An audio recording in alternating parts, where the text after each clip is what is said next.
My name is Huffa Frobes-Cross. I'm the project manager of the Florine Stettheimer and Tom Wesselman catalogs raisonné. The Stettheimer catalog raisonné is currently in progress with to be announced release date.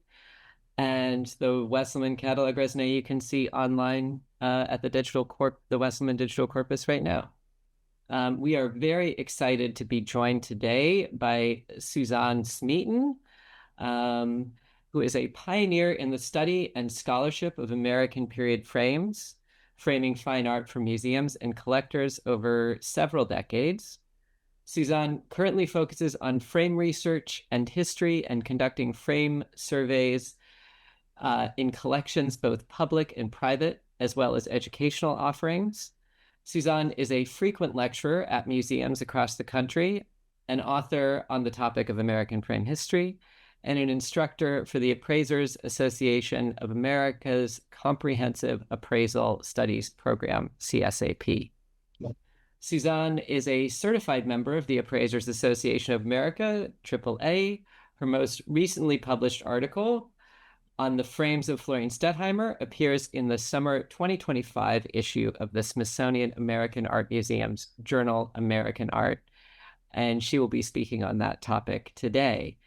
Before I turn it over to Suzanne, I would just like to remind everyone, please submit your questions in the Q&A box rather than the chat feature. There will be a short Q&A after Suzanne's presentation, and we will go through them then. And feel free to submit them at any time throughout the presentation. And now I will turn it over to you, Suzanne. Okay. Are we good? Excellent. My thanks to the Wildenstein-Plattner Institute for their interest and support of my topic. Also, a special thanks to Barbara Blamink for her enthusiasm and support of my research, and for the gracious help of Roberto Ferrari and Margaret Smith-Glass at Avery Art Properties at Columbia University. I first became interested in this project when I attended the Jewish Museum's exhibition, Florine Stettheimer Painting Poetry, in 2017. There were several frame designs I had never seen before, and no one was discussing her frames in any detail. I had seen the picture on our screen now, Beauty Contest to the Memory of P.T. Barnum, in the 1990s, and was unfamiliar with Stettheimer at the time. And I was fascinated by not only the painting, but by the frame that not only surrounded the artwork, but literally extended the composition, appearing as the curtains on a stage, as if we are in attendance. So I resolved to explore Florine's frames myself. I first read Barbara Blamink's book, The Life and Art of Florine Stettheimer, which was indispensable and really acquainted me with the artist and her milieu.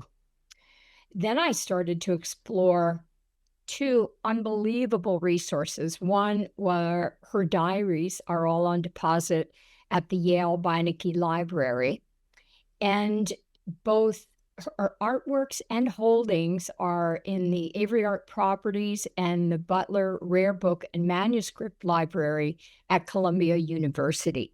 They were a banquet. But who is Florine? Florine was the fourth of 5 children. She was born in Rochester, New York in 1871 to a wealthy German Jewish family. Although a few years after she was born, she had a younger sister, Eddie. After Eddie was born, their father deserted the family. So their mother, Rosetta, began taking her children to Germany and throughout Europe, off and on for the next 20 years or more. There are 2 older siblings, Walter and Stella, who eventually moved to the West Coast and led somewhat separate lives. It's really the 3 daughters and Rosetta that became the unit. The three daughters remained devoted and never married. There was Carrie, who was the oldest. She created the famed dollhouse that's at the Museum of the City of New York. And there Florine, the artist, and then also Henrietta, who was a writer. The circumstances of Stettheimer's remarkable life contributed significantly to her singular approach to frames. The impact of her formative years in Europe, particularly in Germany, cannot be overstated, especially as it pertains to the later development of her carefully orchestrated interiors, furniture designs, and novel frame treatments.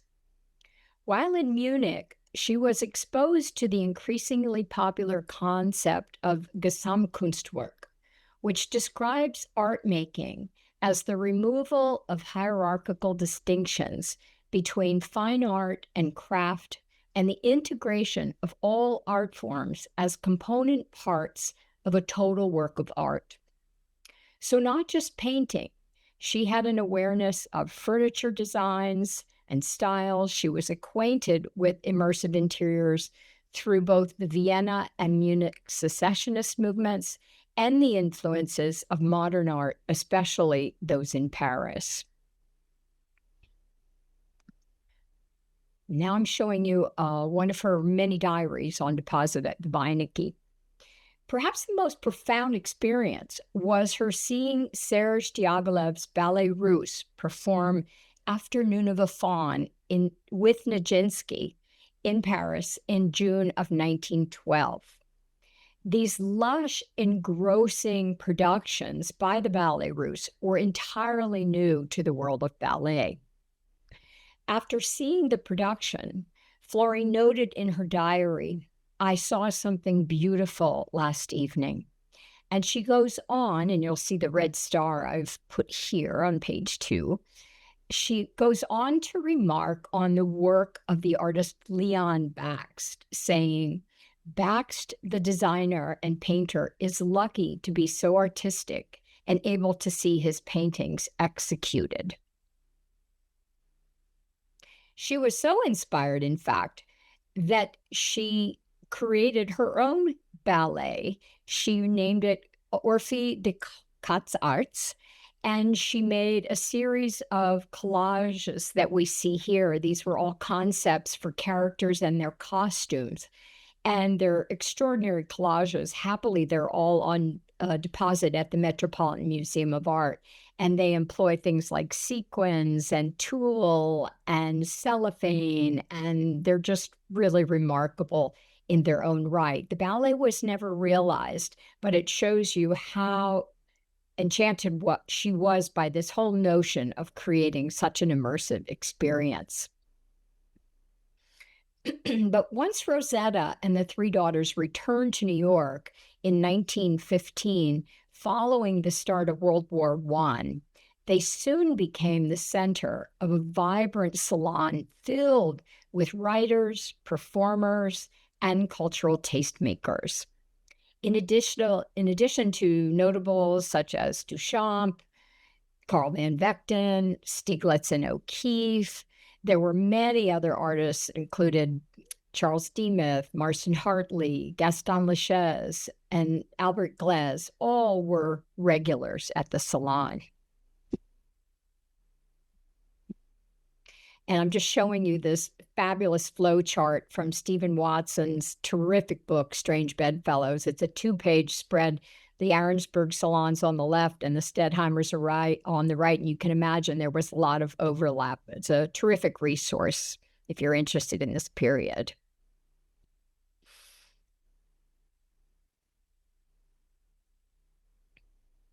As would become her practice, many of her paintings documented her social circle. She would hold parties to celebrate her latest painting and invite her intimates. Due to her financial security, she was able to make the art she wanted, to make it for herself and for her friends without having to rely on the art market. And this painting of 1917 to 19 documents such an occasion.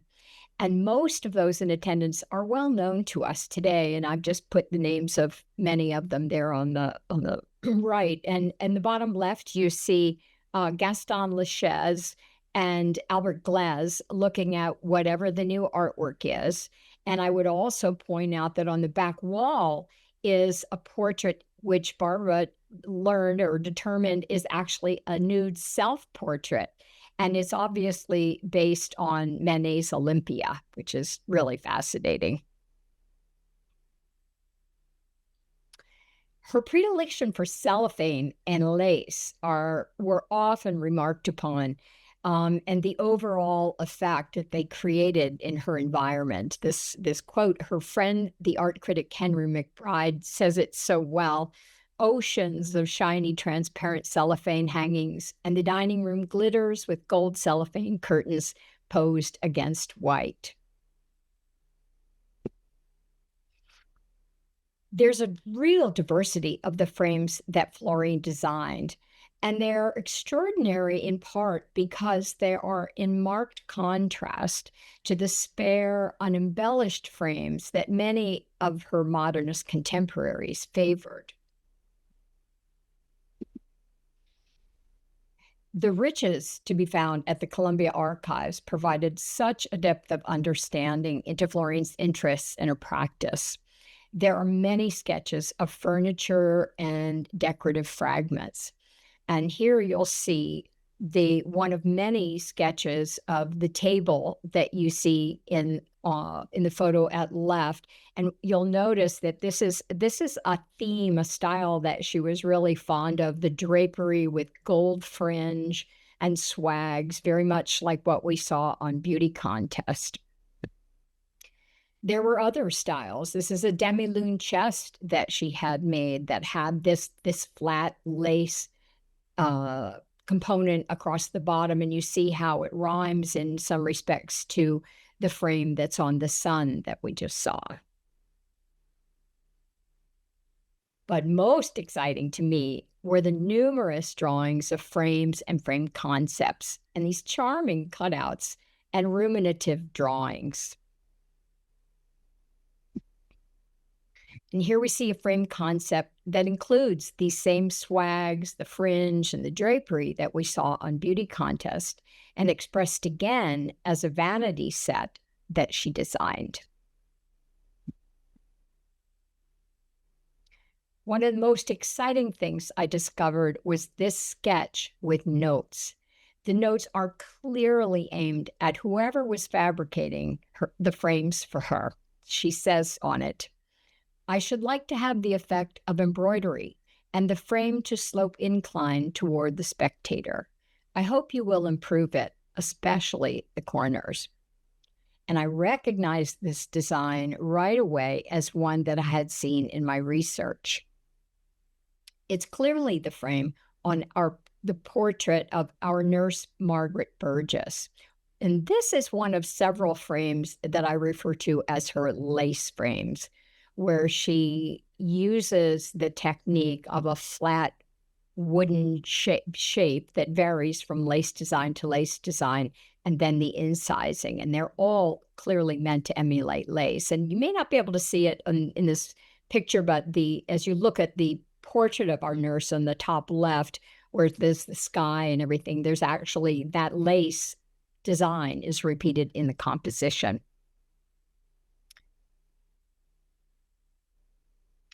And this is another terrific variation on a painting called Spring, or Portrait of the Dancer Olin Howland. In this one, I especially admire the way the sprightly flourish mimics the gesture in his hand and really adds to this overall spirit of gaiety.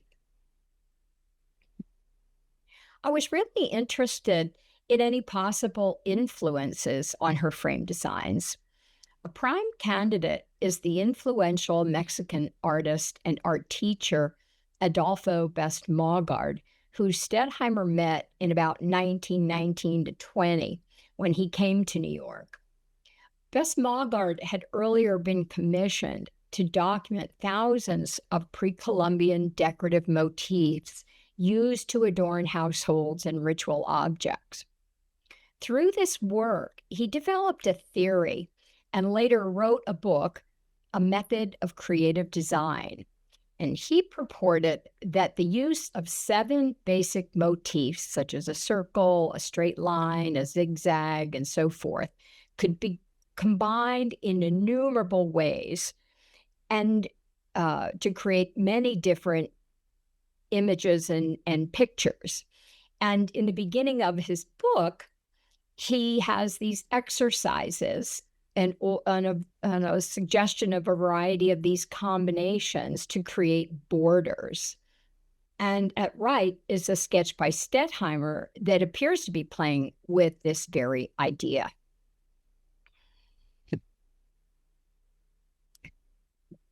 Another device, if you will, that she used in her frames was what I think of as shadow play and doubling.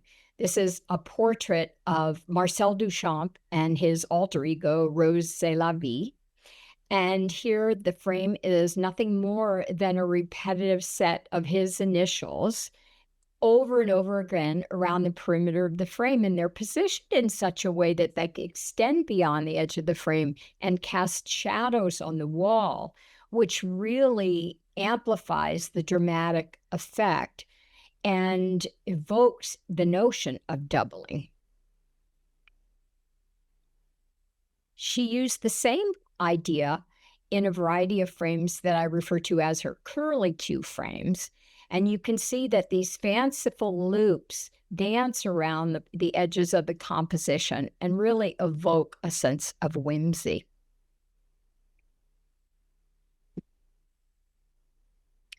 Toward the end of her life, Stettheimer received an opportunity to design the costumes and sets for the opera Four Saints in 3 Acts, with a libretto by Gertrude Stein, music by Virgil Thompson, and an all-black cast.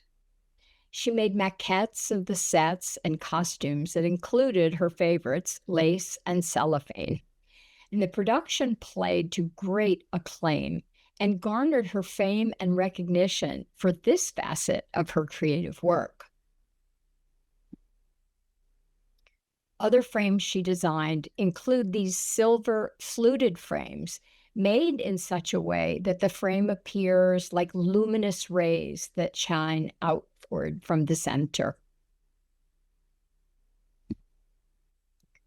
And of course, lastly, spanning the years 1928 to 1944 is her cathedral series. Perhaps among her best known, they hold a place of real importance in the Metropolitan Museum of Art.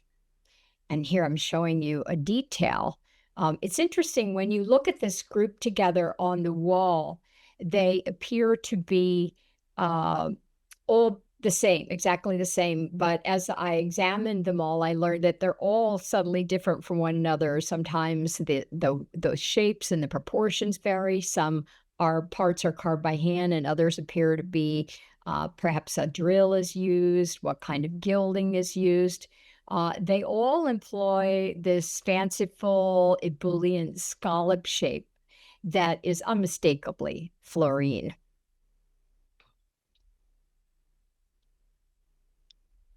For most of her career, Stettheimer created paintings, frames, and home environments for herself and her cultured cosmopolitan guests, and not for the marketplace. Her unique frames were expressly designed thresholds that united the flattened plane of the canvas to its resplendent, imaginative setting. Her use of bespoke frames and furniture were key ingredients in the immersive world that was her Gesamtkunstwerk, and offers us a new path to deepen our understanding of her inventive artistic practice. Thank you. Thank you so much, Suzanne. We already have some really interesting questions in the chat, and I will, if you haven't added anything yet and you'd like to, please do now, and I'll get to them.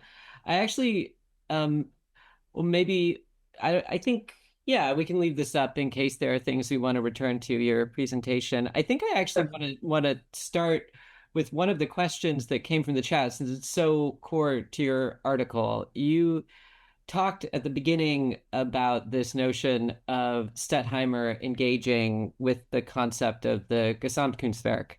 And an anonymous person asked whether you could repeat a bit about what that concept is and how it, and how it relates to Stettheimer. Yeah. Sure. Um, to be very specific, um, historically, this term Gesamtkunstwerk and its origins really came out of Wagner and his opera productions, and where there was a notion of totality.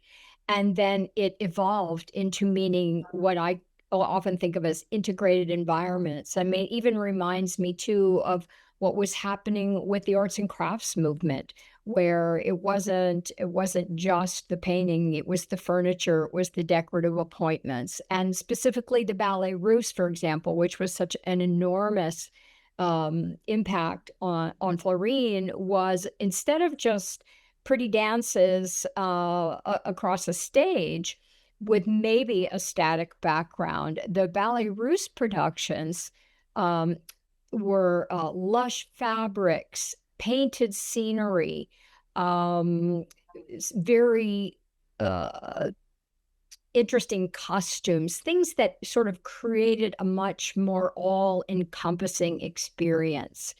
And when Florine was in Munich, for example, she visited the studios of both Lenbach and von Stuck. Lenbach notably created what's known as a Gesamtkunstwerk, and it's still, you can go to Lenbach House in Munich, but it was the same idea where he had a particular architecture, he had specific furniture, he had, of course, his artworks, very much with this notion that everything spoke to everything else, and it was all part of a more of an experience than standing and looking at a painting on the wall.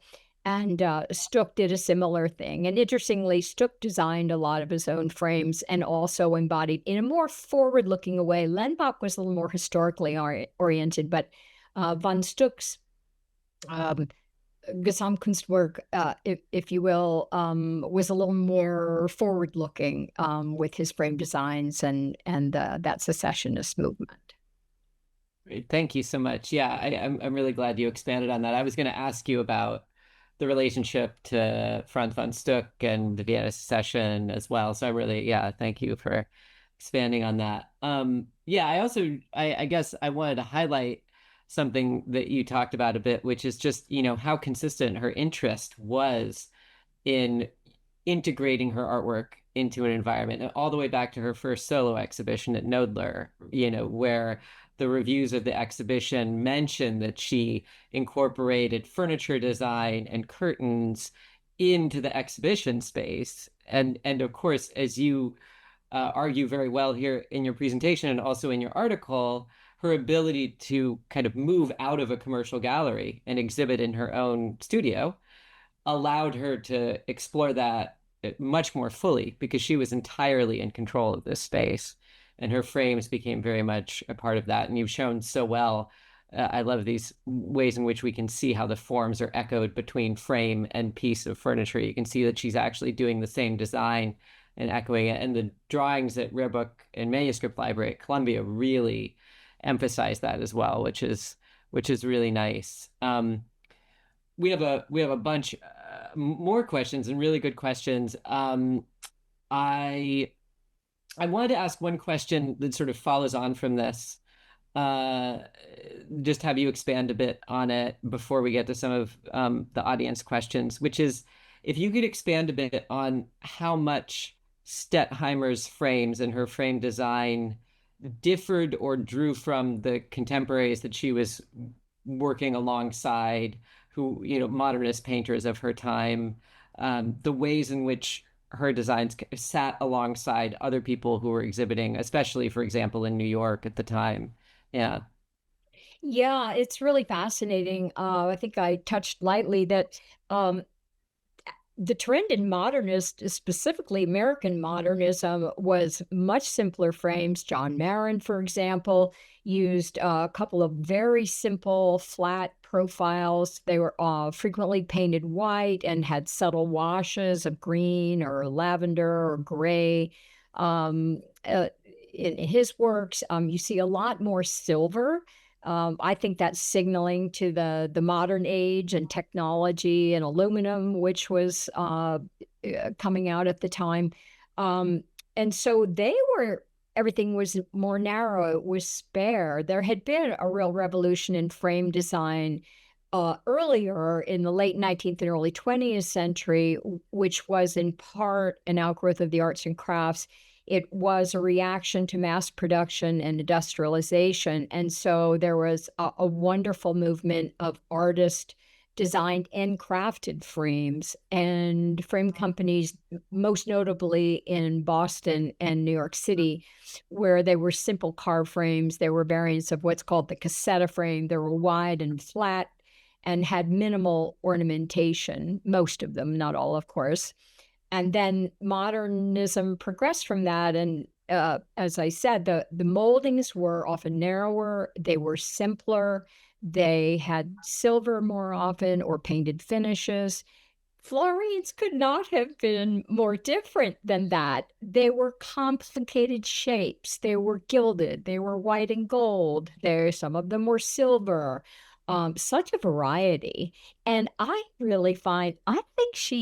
there are words that you hear evoked when people talk about Florine and her paintings or dyes: whimsy, fanciful, and um, that's very true. I find it very true in a lot of verses. I mean, I think this thing of the shadow play and Duchamp's initials or the curly Q frame, I had never seen anything like a curly Q frame until I saw Florine's construction. So this is one of the things that I think is fascinating, is that she wasn't thinking about the market and modernism per se, I don't think. She was thinking about her work and how she wanted people to experience it. And she did not perceive that in a vacuum or on a plain wall hanging somewhere. She pictured it like you see on this interior scene of her studio, where it was cellophane curtains and special tables and all her other artwork. So I think it was radically different. I think that's really great. I wonder if you could go back to the cathedrals for a moment. Sure. Yeah, I believe because I can do that. Mhm. I just wanted to add that another interesting thing about that is that when the frames do stay with the work, and I know they haven't always been preserved, but when they are Sure. preserved and they stay with the work, when the work is hung now in a museum in a space that's not Florine's salon, they give you this sense of what she was trying to do with her work a little bit. They bring a bit of environment into a museum space. I was, really struck by how these impact you when you're at the Met and you're surrounded by all these very spare frames and Stettheimer's work kind of explodes. Hello. Yeah, exactly. And so I think it is interesting how when they are kept, which is wonderful when they're able to be, they really bring a bit more of that sense of what she was trying to do. I also want to acknowledge you alluded to something that Jane Bianco asked, which was if you could speak a bit about Stettheimer's sense of humor, and I think you mentioned that very directly about her kind of whimsy with some of this. Yeah. Yeah. Oh, of course, now I'm blanking on a literal example of her humor other than her designs, quite frankly. Um, I want to mention the cathedral series. I took this at a raking angle. For years, these were hung on the wall, not in chronological order, which I never understood, but happily they were reinstalled last year in chronological order. Of course, with the renovation and expansion going on at the Met, now they're not even on view, at least the last time I checked. But it's, to me, miraculous that they retained their frames when I was researching these, they are not called out other than on the delivery receipt for paintings framed. Hmm. And the paintings, they were first loaned to the Met, and then they were given by her sister Eddie, who was in charge of Florine's estate. They were given to the Met, and thank God the frames have been retained, because many paintings have had their original frames removed. And even under Bill Lieberman, there were a lot of original frames that I understand were removed for, the taste of the day, these narrow, simple strip frames. So happily with the cathedrals, and they're large, they're 50 by 40, each of these canvases are not small pictures. And I feel like here, as a group, they have one another to support themselves in the overall effect of seeing them. And I'm not sure, but hopefully that might have been something that contributed to retaining them. Yeah, and I think actually that's great, and it also speaks to a question that Susan Cook asked, which was the degree to which it was recognized that these frames were integral to the work. And I think your response is, in a sense, sometimes, but not always. And they are not always recognized as integral to the work, unfortunately. This is true. In my article, I make my little soapbox comment, which I do frequently, is that it's so, as someone who's been looking at period frames for many decades, it's astonishing to me how little documentation there often is about frames. Even in the case of these frames, somebody somewhere along the line knew enough to make sure that they were retained and remained with the paintings. But in many institutions and in private collections, if a frame is changed, it's not documented why the frame was changed, who made the decisions, what informed their choices, what became of the original, on and on. So it's a source of frustration as a frame historian that this is not an unusual situation. Yeah, yeah, absolutely. Um, and I'm, yeah, very grateful when they have been preserved, and they If haven't. I could just Yeah, interject, yeah, that reminds me that happily at the Whitney, who has both the Sun and New York Liberty, they are very clear. They've actually assigned accession numbers to both the art and the painting, and they're very clear to specify dimensions that note that it includes the frame, because the frame is considered part of the art. So that's good for them and good for right. us. Yeah. Really important. And we certainly plan to display frames when available in our reproductions as well for that exact reason. We have several questions about what I have to say is one of the most interesting mysteries that your research has brought up, which is who made these frames? Oh, I wish I had the answer. Yeah. I have some theories. A known frame maker, George F. Off Jr., is my favorite candidate. Um, for all the richness of the archives of the diaries and of her sketchbooks and things like that, and this one thing, and even her interest in frames, uh, the relative paucity of written documentation about her frames is a source of frustration. But the I've I've examined many of the frames that I haven't found. I've only found a couple that had labels on them. There are one or two that I know were on paintings in her Knoedler show very early on, that are by a known maker. It's a company, the Newcomb Macklin Company, and I know that because of the fabrication technique, the joining technique of the miter. And then later, there is a painting at Avery Art Properties that has the label from George F. Off. However, it's a label from his last of many locations, and the dates he was in that space span from before Stettheimer died in 44 until after.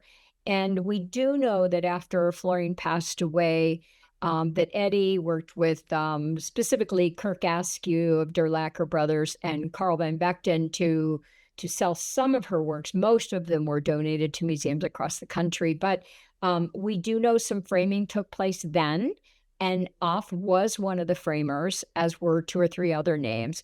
So we don't know if that George F. Off frame on that picture was done when Florine was alive. And regrettably, there aren't historical records from Newcomb Macklin Company in regards to people that ordered. There's lots of great documentation about their different frame styles during different periods, but not who bought frames from them and what frames. So I feel that her frames were so much their own unique creations that I feel less inclined to assign their fabrication to a company that had a big business, often generating standard styles in great quantities.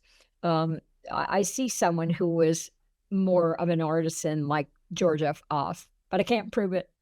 Yeah, but you did have another connection. I remember in the article that George F. Off also worked with Stieglitz and O'Keeffe, right? And O'Keeffe and Yes, Stettheimer were, of course, friends. yes. That's a whole other talk actually that I've given. The first George Ferdinand Off was um, an immigrant from Germany in the 1870s and came to New York and had a business. And it was him that started working with Stieglitz and I know this because it was mentioned in camera work and the address was given.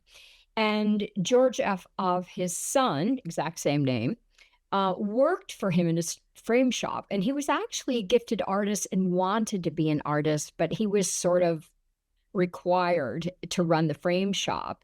And his father passed away, I think it was either 1905 or 1906. And so took over working with Stieglitz. And there is great material about Off making frames by way of Stieglitz for John Marin, for Oscar Blumner, for I'm blanking on another name, and then of course O'Keeffe. But even the O'Keeffe frames don't start until the late teens and early 20s, which is later for Off and for O'Keeffe. Yeah. So, Yeah. yeah, Well, interesting connections to be sure. speaking of connections, we have another question that I know you have an interesting answer to, and it's another kind of interesting tidbit to explore.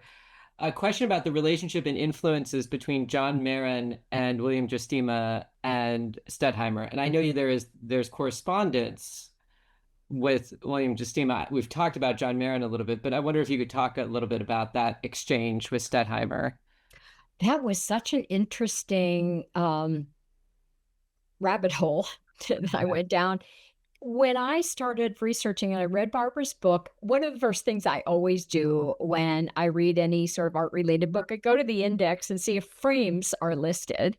And in her first book, Barbara calls out a letter that's at the Beinecke, and it was a 3-page typewritten letter to Florine, and it's signed Ever Lovingly Billy. And it just has an address on the back envelope in handwriting. It doesn't have a name or anything. And Barbara described it in her footnotes of that first book from early 90s that Florine had an argument with one of her frame makers that was plagiarizing her designs. And I'm like, really? So that was one of the first things I wanted to look at when I went to Beinecke. And it was a really fascinating letter. And I'm like, I have to know who this is. Who is this person? And I did a lot of detective work and I researched the address. I'm trying to remember the exact moment of how I knew it was William Justima. But I learned that Julian Levy Gallery frequently would sort of sublet space in their gallery And Justima had a frame display. I know how I learned it was through a colleague who took over all the records of Newcomb Macklin and the F.H. Newcomb Company, and he had brochures of a line of Justima frames, and they had designs and everything. And it turns out that I'm pretty sure it was through Carl Van Vechten that Billy Justima met Van Vechten, who then brought him to the Stettheimer salon. He appears on some of their lists of who were their dinner guests and things like that. So he knew Florine somewhat. And this was well into the 30s, 1930s. And he designed these things. Well, she and her sister Eddie, and I figured this out by when they were there and when the letter was written and all that. Levy was having the first one-woman show of Frida Kahlo, and Florine and Eddie were at the Levy Gallery to see the show, and they saw the Justima frame display. And Florine just felt like his designs were totally copying hers. They're similar. There are some that are similar, some that are way different. The jury's out. Was he copying her? He absolutely did. He was from the West Coast. He ultimately lived a lot of his life in California. He absolutely designed frames. It's proven, it's documented, it's noted in newspaper articles before he ever met Stettheimer and came to New York. So he claims that he worked with Cavassier Galleries in San Francisco, designing a line of frames. And they've been bought and sold many times. So it's hard to find any historical material there, although I haven't given up. So this letter is his defense to her and explaining how he'd been involved in frames for years. He was a great fan of hers. He really admired her work. He lists like so-and-so, he lists like 5 friends that had seen his work and never mentioned their similarity to hers.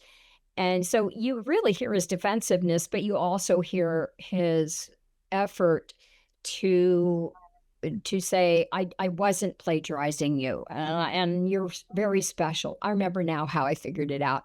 In his letter, he mentions that he published an article in this journal, and the article was called an Architecture Speculated, and he cites the journal, and I found that journal. It literally had 1 issue.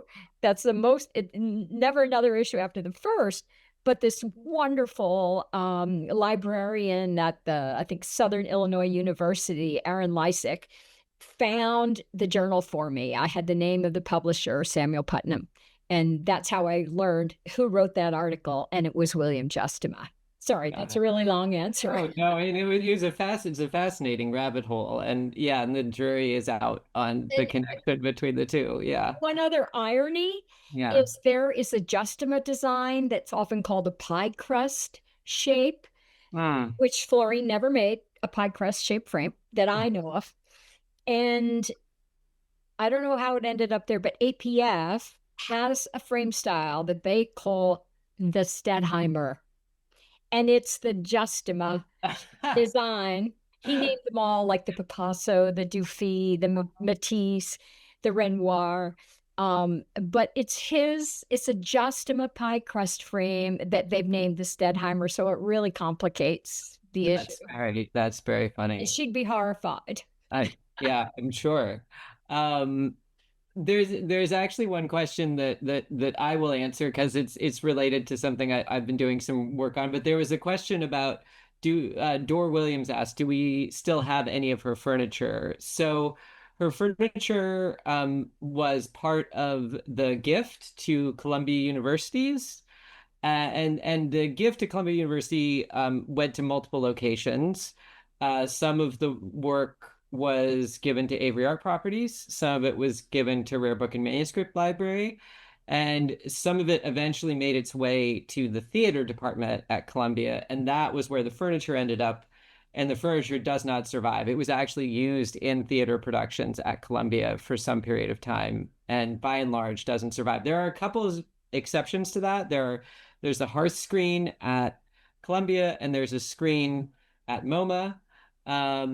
But by and large, the furniture doesn't survive. It's another reason, actually, why the Rare Book and Manuscript Library drawings, along with the Peter Julie photographs, both of which you showed, are so important because they are, kind of the remaining documentation of those aspects of her work that largely physically don't survive.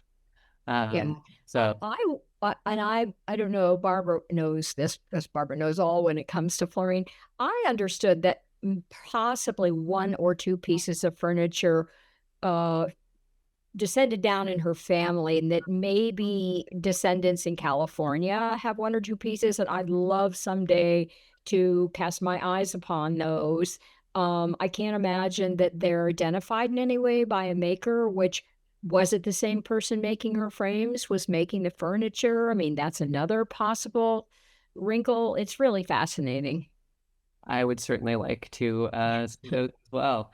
Um, there's a question here that picks up on something that I wanted to ask as well. The question is, do you know why the artist chose a simple profile for some of her paintings as opposed to more complex ones? And the question I was going to ask, which relates directly to that question, is if you could talk a bit more about the ways in which her frame designs picked up on or related to both the form and the content of the work. One example of this that was very direct that I really liked your point about was the Duchamp portrait, right? Where obviously there are the letters of his name, but you also mentioned the way, I really love this point, the way the shadow cast on the wall echoes the doubling of Duchamp and his alter ego, Rose Sélavy, which is really nice. But yeah, I wondered if you could talk about the ways in which so the paintings relate to the forms of the frames in her work.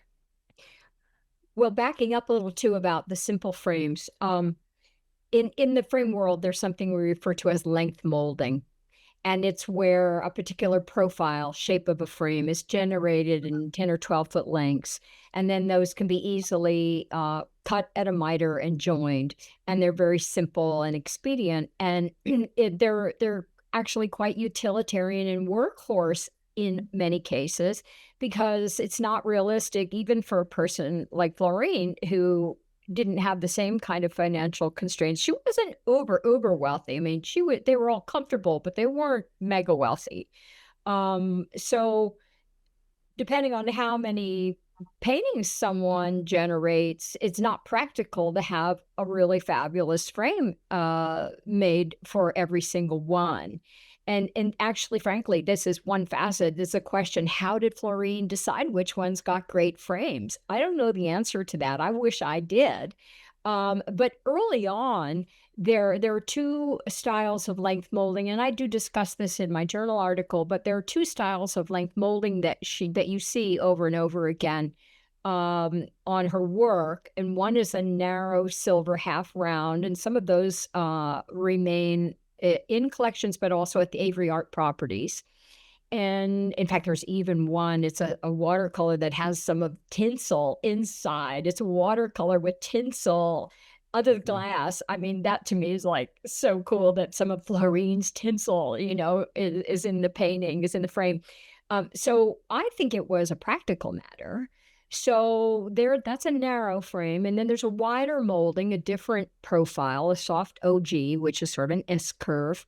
And that's on paintings that we think of some of her most major paintings, like Asbury Park, for example. And I can't tell you, after my journal article came out, or spring sale at Bendel's in Philadelphia, where curators like, I wish we had a special frame on our Stettheimer, but even that molding, there are examples like Heat, and also a painting that's in Phoenix, at the Art Museum in Phoenix, where she used that standard molding, but she painted it with a color that's in the composition. So and I refer to that as an intervention, where she's taking a molding and painting it. So she did use these simpler moldings on many, and I have period photographs are the staff of life in this kind of research because the Julie photos and things, it's like, what was on it in 1942? You know, that kind of thing. It's so helpful in many, many cases. But specifically, though, some of her frames where totally the Duchamp frame is like all about that, or beauty Would you mind content. actually going back to that frame while we're talking about it, just so we, yeah. Which one? Which one? I guess the Duchamp frame, it'd be nice to just Sure, kind of we look can at do a couple. that. Absolutely. Let me get us back. Here we go. Here we are. Yeah. Yeah. So there we are. And this one too, and you know, these are not, I mean, they're I don't want to use the word adequate. That's derogatory, but they're as simple as can be in terms of construction. I mean, these are little plywood letters. I was able to examine this when it came up for sale at Christie's years ago, and it's just a simple molding, and then these MD initials over and over and over again. Yeah, I mean, to me, that was so clever. There's a whole theory about what gave her this idea. I mean, Duchamp was a good friend of the Stettheimer sisters. Um, there was a publication that came out that was related to the Société Anonyme that had varying sizes of typescript in it. And that the whole font and typography was a component of it. And there's a thought that perhaps that was an influence. Although that typography was all a serif font, and these are all, of course, sans serif. That may have been more realistic from a fabrication standpoint to make them sans serif. But so this, you know, this is the frame for this picture. But when you get into other ones like the lace frames, it was just, I think that's the, you know, 1 foot in the painting, 1 foot in the environment where she loved lace and wanted to play with lace because it looked really good and she liked it. Yeah, I like that idea a lot. I think what's interesting, it hadn't occurred to me until you just said it, but it's really interesting to think that sometimes what you're seeing is her responding to the painting, and sometimes what you're seeing is her responding to the environment that she was showing them, and that she also designed furniture for, that you can see in the Julie photographs, but you might not otherwise be aware. But yeah, that she's kind of responding to it, and that's really great. I also wanted to highlight, yeah, how important those Julie photographs are. Oh, They fabulous. so important. They do show. There was a question earlier, or part of a question earlier we didn't get to, about whether the frames changed, and I know you mentioned that sometimes they did. And the other thing is that also sometimes the paintings changed. And there are a couple of examples of this, of significant repainting that you can trace through the Julie photographs, Right. where they are photographed at a very different stage than they were later. And sometimes there's also, we've begun to find like smaller examples of small changes. So there are really important contrasts to be able to show, and really great. Uh, let's see. So the question, I don't know if you know about this. Elizabeth O'Connor asked, and we have about 5 minutes left, just FYI, but Elizabeth O'Connor asks whether there is any connection that you know of between Pamela Coleman Smith's drawings published in 1913, and drawings of her drawings of the Ballet Russe, or her, yeah, between Pamela Coleman Smith's drawings and Stettheimer. I don't know if you know any. I'm not familiar with Pamela Coleman Smith's drawings. I'd love to know more. I learned so much about the Ballet Russe, and happily, there was a great Ballet Russe exhibition at the Morgan Library during all my years of research. But I don't know. I don't know. I'm not familiar with her drawings, and be interested to take a look and see. I just wanted to mention too, that's why I loved this notion of a threshold, that these frames are a threshold, and they're, you know, frames are, and you know, in some settings, frames are overtly furniture. You know, they're frames and they're performing a function, but they're furniture. Yeah. So they're living in multiple worlds at the same time. Yeah, that's a very interesting point. Because and also and they exist in an interesting relationship to artist's intention as well, right? Because in Absolutely. this case, they often are very grounded in Stettheimer's intention, but often they are kind of almost a collaboration between whoever ends up with the work and the artist, which is, yeah, Amen. Yep. yeah.